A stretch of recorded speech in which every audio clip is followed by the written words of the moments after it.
Today we're going over my absolutely disgustingly powerful Monk build in Path of Exile 2. Now this build can pretty much clear all the content easy while leveling, or when you're in the end game, bosses cease to exist in seconds and clearing is amazing. I went over this build in excruciating detail in my original video, which you will absolutely need to watch to get a grasp of what I'm talking about in this video. Don't be lazy, check that video out before or after this video, or both. This video is going to focus more on survivability and defenses for when you're deep into the end game and you need more sustain to survive the 15s, the 16s, the 17s, you name it, with the most annoying modifiers. All the basics and juicy damage doing strategies, however, are in the original video, and you'll have a great time leveling a Monk in PoE 2 with it. Yes, PoE 2. If you don't believe me and think I'm scamming you, check the Yelp reviews of everyone who tried out the build on the original video. Let's go ahead and do a quick 1-minute recap of how the build works, however, to refreshen your mind. This is an Invoker Monk that utilizes the combination of Ice Strike, Quarterstaff, and the possibility to generate power charges through resonance when freezing enemies, and that gives us amazing clear with Ice Strike's hits, giving us both ice and lightning damage. So you want to make sure your staff is charged at all times while Ice Striking, which is very easily done. I like Ice Strike more than Tempest Flurry, and when built correctly, you can not just have insane clears with it, but it comes with a bunch of in-grain CC as well, which means a lot of sustain. For boss fights or say any league you find somewhat difficult, we drop our bell then in addition, which comes from the skill known as Tempest Bell. We go all out and boink our enemy's head with this bell, and then go completely nuclear, smashing our bell with Ice Strike, giving us insane DPS because all those vibrations annihilate whatever we're fighting, so any boss really. However, our DPS becomes insane also due to us speccing into Unbound Avatar, which we will build the charges for very quickly so we can use it quite often, and most importantly, we will always be able to use it in boss fights, and it's fueled by our setup being in essence a tri-elemental Monk with maybe a slight preference for ice damage. However, as you saw, we deal lightning damage very proactively as well with Charge Staff, and fire damage is in our gear as well to proc all the echoing notes in the Monk's tree for a quick juicy damage spike. We also have a lot of crit and other juicy modifiers, by the way, that will make our damage even more bonkers. We then use Shattering Palm to add to the explosive nature of our clear, but also to quickly get from A to B on the map, making mapping very fast, and this is our mobility skill. We then also finally use Falling Thunder, as we will generate power charges in abundance essentially. We get these things so fast that even if we would spam the keybind for Charge Staff, we will never consume them all. So we use our access power charges here to fuel Falling Thunder, which is great in scenarios where we as a melee-based playstyle do not want to be near the target that we want to kill due to, for example, annoying ground or surrounding scary on-death effects. It gives us extra range and gives you the power to never have to wait, essentially. Also, have you heard that the flavored air category is quickly becoming the leading alternative to vaping and smoking? It is a whole new movement towards better habits, led by the sponsor of today's video, Fume. Fume is not a vape. Instead, it draws flavor to your mouth and in fact is an award-winning flavored air device and a leader in this category. It is a great way to satisfy your oral fixation with non-toxic flavors, free from nicotine or vapor, and it's safe to use anywhere. I personally really like how Fume feels, premium quality, sleek design, and perfect for taking with you on the go. Playing and fidgeting around with its magnets and clicks is definitely very relaxing. The flavor I personally like the most is going to be crisp mint. It's a very fresh taste and doesn't have any harmful effects like you might associate with other habits. Fume is great for quitting vaping and has already helped over 300,000 people build better habits,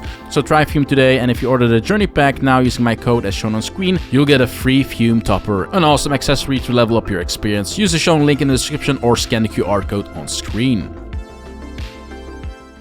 Our persistent buffs then give us a combination of damage through Herald of Ice and Combat Frenzy, and sustain through Grim Feast, Wind Dancer, and Ghost Dance. The latter three are going to be emphasized in this video as we will be focusing more on survivability. We will be building a heavy evasion and energy shield focused Monk, and the combination of those two leads ultimately into the best Monk in my opinion. Grim Feast synergizes with our energy shield, Wind Dancer with our evasion, and Ghost Dance synergizes here perfectly with our choice of going both energy shield and evasion. These three persistent buffs are step 1 in becoming an ungodly Tanky Monk, and then step 2 is here where we shift over to our passive 3, which is going to be our Ascendancy. Now the Unbound Avatar spec is familiar terrain by now for you from my original video, however the path at the top of the Ascendancy from the Invoker is going to be very relevant for endgame, which is the Protect Me from Harm path. Now this path is absolutely amazing for sustain, and you might initially think that the Protect Me from Harm note right here is shite, 40% less evasion rating, and no way I want this garbage, right? Might be an initial thought of yours, but no, never judge a cover by its book.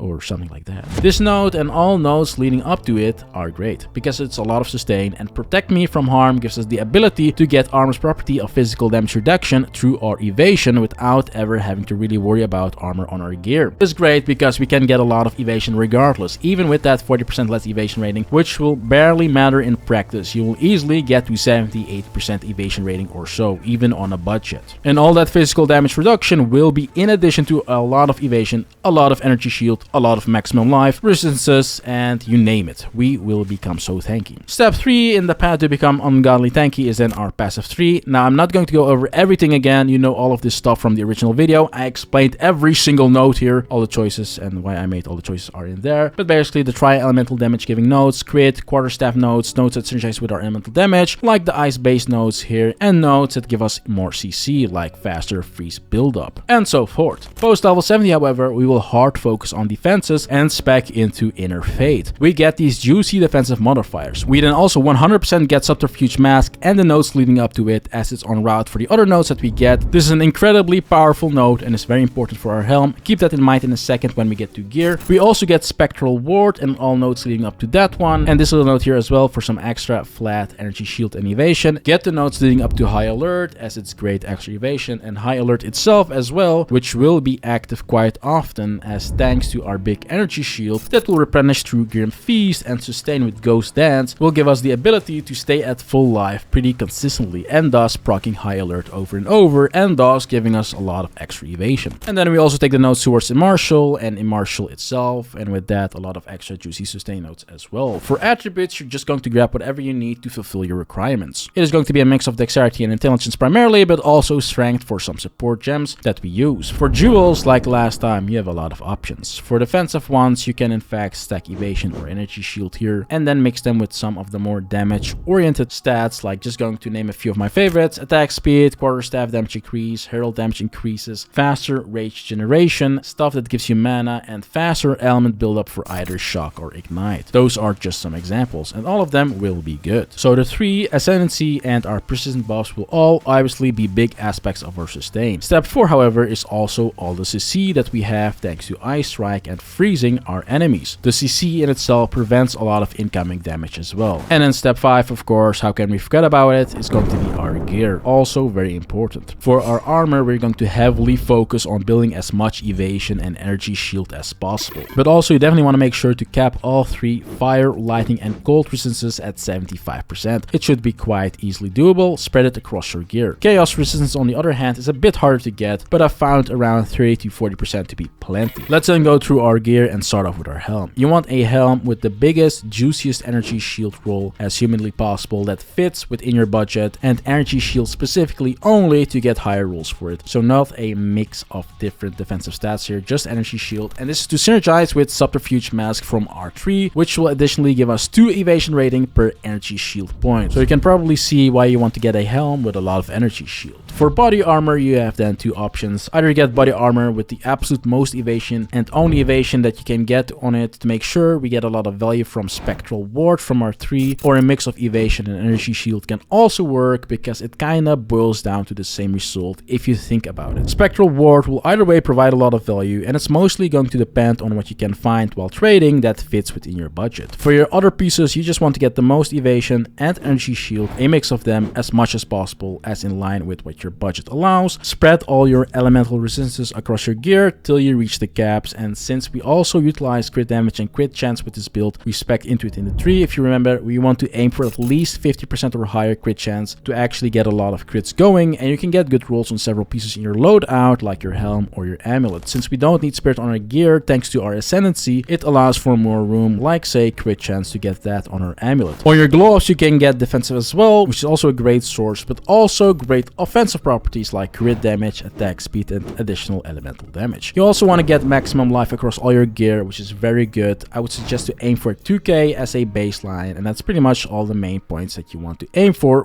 your gear. For your quarterstaff, you want to get as much DPS as possible, whatever is allowed within your budget. Basically, it is the most important stat. Look out for increased physical damage in addition to your modifiers, and elemental damage modifiers are also good. However, your quarterstaff is also a great source of extra crit chance and crit damage. You can get a higher tier roll, which are going to be very important rolls here, to get to that 50% crit chance threshold, as as well as having actually hard-hitting crits. Stuff like attack speed on your quarterstaff is also very good. Outside of all of that and the more defense-focused pointers, you then also want 30 or 35% movement speed on your boots. Very important for your mobility. A source of fire damage somewhere on your gear too, to proc echoing flames at least one roll, but more is better. And any form of extra damage on your gear, if you have place for it, is nice too, like extra cold, physical, or lightning damage. But make sure to have your defenses and resistance first up to a reasonable level. If you don't have those yet in check, then definitely do not prioritize offensive properties on your defensive armor pieces. I would recommend to get a source of mana on kill somewhere in your loadout as well, even if it's just one roll, as from my experience it makes things feel a lot smoother. It's just a nice stat to have somewhere in there. For your Anoint, I would highly recommend getting Bestial Skin. It is super good for what we're trying to do here, and since our body armor is a huge source of evasion, it's going to have a lot of value, and it will save us some points in speccing towards the bottom of the Ranger's tree, which will solely focus on evasion. So it's a great thing to put on our amulet, and it's also very cheap too, by the way. What happens to our support gems though? Well, for endgame, mostly the 4th and 5th slots are going to be relevant. So let's go ahead and do a rapid fire round of what changes or gets updated in regards to our skills. Unbound Avatar stays exactly the same. For Ice Strike, regarding our 4th gem, we now put Ice Bite in that slot, which will proc all the time and give us juicy extra damage both in clearing as well as in boss fights. It's extremely good on this skill. Regarding the 5th slot, is then going to be occupied by close combat. Smash this support gem inside of this thing. It's a no-brainer. We are still a melee guy and it will pretty much be always active, so extra damage for free essentially. The first 3 gems for Ice Strike stay exactly the same as I extensively explained in the original video, and that's also the same for Tempest Bells, first 3 support gems. But now for our 4th and 5th slot on this skill, we give our Tempest Bell concentrated effect for a really nice damage boost in boss fights, and for the final slot, Execute to give us even more damage versus low HP targets. You already saw how insane Tempest Bell is, even at 1 support gem or 2, and if you can get it up to 5, well, it's going to be an absolute monster. Herald of Ice stays the same, and you can add anything up to your own preference for the final 2 slots. There's nothing here that's an absolute must-have in addition to the 3 I already went over. Charge Staff gets Conduction for slot 4 to help out even better with our tri-elemental damage and element build-up setup here, and then Culling Strike for the final slot, as it can give us a lot of value in certain scenarios. Shattering Palm, we pretty much changed all gems here except for Culmination, and now we give it momentum for our 2nd slot, since this skill is in fact our only distance-based skill, so an excellent choice here in my opinion. And then Deep Freeze is a great option too for the 3rd slot, especially since this skill comes with that coating enemies in ice mechanic when you dash towards them. For Falling Thunder, the first 3 support gems then stay exactly the same. Then for number 4, we get Shock Siphon for some additional sustain, and then slot number 5, we get Long Shot, as this is probably the only skill that can ever make use of this support gem in our setup, and it's actually really good for those long range nukes with Falling Thunder. Then finally for our persistent buffs, a lot stays the same. Wind Dancer with Pim, Main Blind and Cannibalism, nothing really new there. Combat Frenzy with Profusion, a no-brainer. Grim Feast with Vitality, and Ghost Dance with Fast Forward. The last one being a new update, making us proc Ghost Dance just more frequently. It's just good stuff. And with all of that, we have covered everything there's to cover. You can check everything out in all tranquility on Mobalytics as well. I've made the build planner and written guide there as well, or on my Patreon, where I post even more detailed step-by-step guides for all my builds, like this one, going from level 1 to level 100 essentially, the very start till the very end game. Well, you can also do that on my Patreon, or if you just want to support the channel. Don't forget to subscribe as well if you haven't done so yet, and give the video a like. Thank you for watching. Make sure to watch the original video too. It will take you from level 1 to level 80 plus and towards the end game, providing you also sub builds for lower level brackets where you don't have a lot of your final skills yet. So it's a good progression path to follow to actually start ultimately getting to this point. In addition, of course, to actually make and run the main build as discussed in this video. There's a lot of great information in that video. Thank you for watching, and enjoy destroying everything with this build.